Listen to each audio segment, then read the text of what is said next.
আসসালামু আলাইকুম রিঅ্যাক্ট মাস্টারি ফুল কোর্সের আজকের এই ভিডিওতে আমি ফর্ম টিউটোরিয়ালের সিলেক্ট বক্স নিয়ে কথা বলবো। অর্থাৎ আমাদের ওয়েবসাইটের ভেতরে যদি সিলেক্ট বক্সের ভেতরে অনেকগুলো অপশন থাকে, আমাদের ইউজার সেখান থেকে স্পেসিফিক একটা অপশনকে সিলেক্ট করলে সে অপশনটা আমাদের কাছে এসে শো করাবে, এমন কিছু একটা আমরা করব আজকের এই টিউটোরিয়ালে। ওকে, আমি সরাসরি একটা সিলেক্ট বক্স তৈরি করে আপনাদেরকে এক্সাম্পল সহকারে দেখাই। সো এটার জন্য আমি সিলেক্ট এককে কল করব। আমাদের নেম আইডির কোনো প্রয়োজন নাই, নেমের প্রয়োজন আছে, আইডির কোনো প্রয়োজন নেই। এটার নামসে আমি দিয়ে দেবো ক্যাটাগরি, এবং এইটার ভিতরে আমাদের যে অনসেন্স হ্যান্ডেলারটা আমরা তৈরি করেছি আগের টিউটোরিয়ালে, সেম অনসেন্স হ্যান্ডেলারটা এই জায়গায়ও বসাই দিব আমি। সো জাস্ট সিলেক্ট করতেছি এবং এই জায়গায় এসে জাস্ট বসাই দিলাম। অ্যান্ড নেমের পরে এই জায়গায় আমি একটা প্লেস হোল্ডার অ্যাড করবো এখন। সো প্লেস হোল্ডারটা আমি ক্যাটাগরি, এবং এইটার পরে আমি আরো একটা জিনিস দিব, name place holder and type. Okay, আপাতত আমাদের এই সিলেক্ট বক্সের ভেতরে দুটো জিনিস দিতে হবে, একটা নেমটা দিছি আমি ক্যাটাগরি, এবং অনসেন্স আমাদের যে হ্যান্ডেলারটা আছে এই হ্যান্ডেলারটা। এখন এইটার ভেতরে আমাদের কিছু অপশনস থাকবে। অবভিয়াসলি সিলেক্টের ভিতরে অপশনসই থাকে, তো অপশনসের ভ্যালুর ভেতরে আমরা কিছু একটা অ্যাড করে দিব। সে এই জায়গায় যেটা অ্যাড করবো এখানেও সেমটা অ্যাড হবে। সে ক্যাটাগরিটা হবে প্রোগ্রামিং, এবং এটার পরে আমি আরও একটা অপশনকে কল করলাম। এই অপশনে এই জায়গায় আমাদের সে এই জায়গায় এবং এই জায়গায় সে আমাদের হবে প্রোগ্রামিং না, এই জায়গায় সে হবে ফানি, অ্যান্ড এই জায়গায় হবে এডুকেশন, অ্যান্ড আমরা চাইলে আরও দিতে পারি। এই জায়গায় এন্টারটেইনমেন্ট।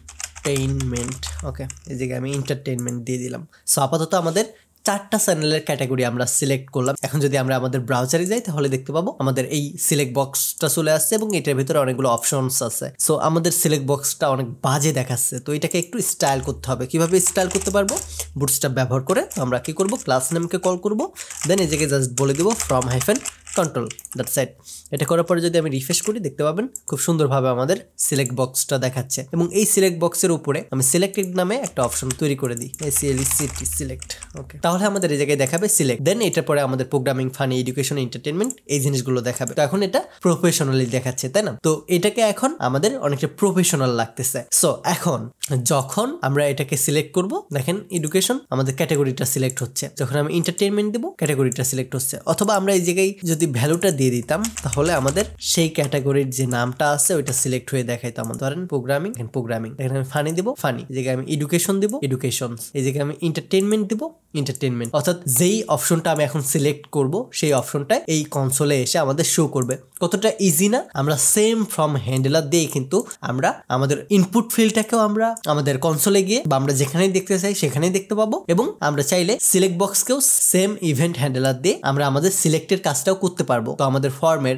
সিলেক্ট বক্স নিয়ে কাজ করাটাও কিন্তু অনেক কঠিন কোনো কাজ না, তাই না? দেখেন আমরা জাস্ট 2-3টা কাজ করলাম, নেম দিছি ক্যাটাগরি, এন্ড দেন অনসেন্স যে হ্যান্ডেলারটা আমরা আগেই তৈরি করেছিলাম ওইটাকেই দিছি, দেন ক্লাস নেম দিয়ে এটার ভেতরে অপশন লিখে দিছি, দ্যাটস ইট, এতটুকুই। এই জায়গায় আমরা ভ্যালু না দিয়ে আমরা যদি আবারও নেম দিয়ে দিই তাহলে আমাদের এই যে নেমটা আছে এটাকে জাস্ট ধরে রাখবে। আমরা আপাতত এটাকে ধরে রাখতেছি কারণ আমরা পরবর্তীতে ইউজ স্টেট ব্যবহার করে একটা অবজেক্টের ভিতরে এই সবগুলো এলিমেন্টকে স্টোর করে রাখবো, এটা আমরা আগেও বলেছি। সো এই ভিডিওটা এই পর্যন্তই থাকবে। পরবর্তী পার্টে আমরা ফর্মের আরো একটা ইম্পর্টেন্ট এবং ইন্টারেস্টিং মেথড নিয়ে বা ইন্টারেস্টিং টিউটোরিয়াল নিয়ে আপনাদের সামনে হাজির হব। তো ধন্যবাদ, টেক এ রিস্ক।